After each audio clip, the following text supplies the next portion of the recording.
രാഹുൽ മാങ്കൂട്ടത്തിനെതിരെ കുരുക്ക് മുറുക്കാൻ നോക്കുമ്പോഴും ഒരു വശത്ത് കുരുക്ക് അഴിക്കാനുള്ള വഴികളും തുറന്നു വരികയാണ്. ഒരു 10 പേര് കൂടി നിൽക്കുന്നിടത്ത് മാങ്കൂട്ടം വിഷയത്തെക്കുറിച്ചുള്ള മറുപടി എന്താണെന്ന് ചോദിച്ചാൽ അതിൽ 8 ആളും പറയുക അത് രാഷ്ട്രീയ മുതലെടുപ്പിനുള്ളത് എന്ന് തന്നെയായിരിക്കും. കഴിഞ്ഞ ദിവസമായിരുന്നു ട്രാൻസ്ജെൻഡർ യുവതിയും BJP നേതാവുമായ അവന്തികയുടെ ആരോപണം പൊളിച്ചടുക്കി കയ്യിൽ കൊടുത്തുകൊണ്ട് അവന്തികയുടെ സുഹൃത്ത് തന്നെ എത്തിയത്. അതിന് പിന്നാലെ മറ്റൊരു സിനിമാ നടി കൂടി ഇപ്പോൾ ഈ വിഷയത്തിൽ മാങ്കൂട്ടത്തിന് പിന്തുണയുമായിട്ട് വരികയാണ്. രാഹുൽ മാങ്കൂട്ടത്തിനെ പിന്തുണച്ചുകൊണ്ട് നടി സീമാജി നായരാണ് എത്തിയത്. എവിടെയെങ്കിലും ഒരാൾക്കായി വഴി തെറ്റില്ല എന്നും രണ്ടുപേരും തുല്യ പങ്കാളികളായിരിക്കുമെന്നാണ് അവർ പറഞ്ഞത്. വർഷങ്ങളോളം ചാറ്റ് ചെയ്തിട്ടും കൂട്ടുകൂടിയും രസിക്കും. പെട്ടെന്നൊരു ദിവസം ഒരാൾ മാത്രം പ്രതിപട്ടികയിലെത്തും. ഏതൊരാളിൽ നിന്നും മോശം സമീപനം വന്നാൽ ആ സ്പോട്ടിൽ പ്രതികരിക്കണം. വർഷങ്ങൾ കഴിഞ്ഞല്ല പ്രതികരിക്കേണ്ടത്. വർഷങ്ങളോളം എല്ലാം കൂട്ടുകൂടി ചെയ്തിട്ട് ഒരാൾ മാത്രം എല്ലാത്തിനും കുറ്റക്കാരനാണ് എന്ന് പറയുന്നതിന്റെ ഔചിത്യബോധം മനസ്സിലാകുന്നില്ല എന്നാണ് തന്റെ ഫേസ്ബുക്ക് കുറിപ്പിൽ നടി പറഞ്ഞത്. അതായത് ഉഭയകക്ഷി ബന്ധത്തിലൂടെ നടക്കുന്ന അശ്ലീലങ്ങൾക്ക് ഒരു പക്ഷം മാത്രം മറുപടി പറഞ്ഞാൽ മതിയോ എന്നതാണ് സീമാജി നായരുടെ ഈ പ്രശ്നത്തിലെ ചോദ്യം.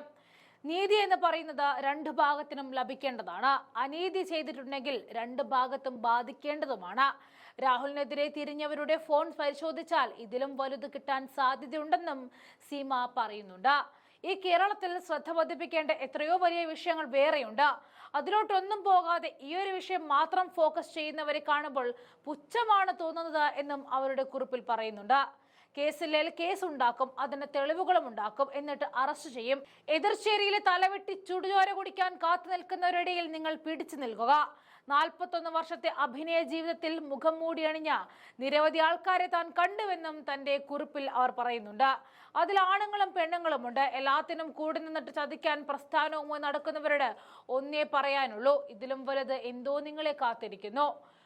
മുൻ അനുഭവങ്ങൾ അതാണ്. എരുതിയിൽ എണ്ണയൊഴിച്ച് തരാൻ കുറെ പേരുണ്ടാകും. അവരുടെ ഉദ്ദേശം അവരുടെ ലക്ഷ്യം കണ്ടെത്തുക എന്നുള്ളതാണ്.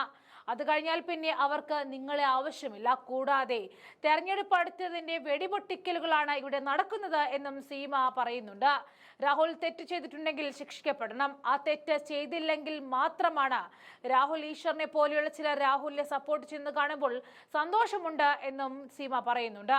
എതിർചേരിയിലാണെങ്കിലും അഭിപ്രായങ്ങൾ എതിർ സ്വരത്തിലാണെങ്കിലും ചിന്തകൾക്ക് എതിർ ദിശയിലാണെങ്കിലും ഒരു പ്രശ്നം വന്നപ്പോൾ രാഹുൽ ഈശ്വറിനെ പോലെയുള്ള ചിലർ കൂടെ നിന്നതും വലിയ കാര്യമാണ്. ഈ സമയം കടന്നു പോകും രാഹുൽ, നല്ലതിനായി കാത്തിരിക്കുക, സീമ കുറിച്ചു. ഇതിപ്പോൾ മാങ്കൂട്ടത്തിന് സപ്പോർട്ടുമായി വരുന്ന 2ാമത്തെ സ്ത്രീയാണ് സീമ. ഇതിനു മുൻപ് അവന്തികയ്ക്ക് രാഹുലിനോട് ക്രഷ് ഉണ്ടായിരുന്നു. രാഹുലിനോട് മാത്രമല്ല, പാലക്കാട് BJP അധ്യക്ഷൻ പ്രശാന്ത് ശിവനോടും ആ ക്രഷ് ഉണ്ടായിരുന്നുവെന്നും അവന്തിക രാഹുലിനെ കുരുക്കുകയായിരുന്നുവെന്നും പറഞ്ഞുകൊണ്ടെത്തിയത് അവന്തികയുടെ സ്വന്തം സുഹൃത്ത് അന്ന രാജു ആയിരുന്നു. നാളെ ആർക്കുമെതിരെയും ഇത്തരം ആരോപണങ്ങൾ ഉയർന്നു വന്നേക്കാമെന്ന് കൂടി മുന്നറിയിപ്പുകളാണ് അന്ന രാജു നൽകിയത്. BJP നേതാക്കളുമായി കൂടി ആലോചിച്ചാണ് അവന്തികയുടെ ആരോപണമെന്നായിരുന്നു അന്ന തുറന്നടിച്ചത്. വിവാദങ്ങൾ ആളിപ്പടരുമ്പോൾ തനിക്കെതിരെ പ്രതിരോധം തീർത്തുകൊണ്ട് രാഹുൽ മാധ്യമങ്ങൾക്ക് മുന്നിൽ പ്രത്യക്ഷപ്പെട്ടതിന് പിന്നാലെയായിരുന്നു ഇത്തരമൊരു വെളിപ്പെടുത്തലുമായിട്ട് അന്ന രാജുവും രംഗത്തേക്ക് എത്തിയത്.